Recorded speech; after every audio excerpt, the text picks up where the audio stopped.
Kebahagiaan sedang dirasakan oleh penyanyi Syahrini yang berulang tahun pada hari ini, Minggu tanggal 1 Agustus tahun 2021.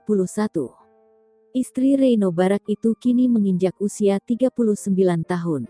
Di hari spesialnya, Syahrini menggelar perayaan sederhana dengan membangun tenda kecil berhias balon-balon.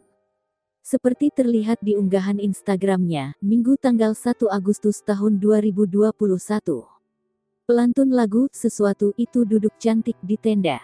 Syahrini tampil anggun mengenakan atasan putih berpadu rok dan topi lebar. Wajahnya berhias kacamata hitam. Sementara itu, Reino Barak mengunggah potret berdua dengan istri saat memakai pakaian tradisional Jepang.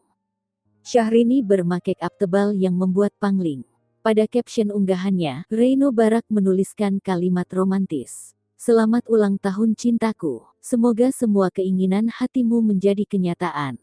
Tuhan memberkatimu selalu, aku mencintaimu," tulis Reino.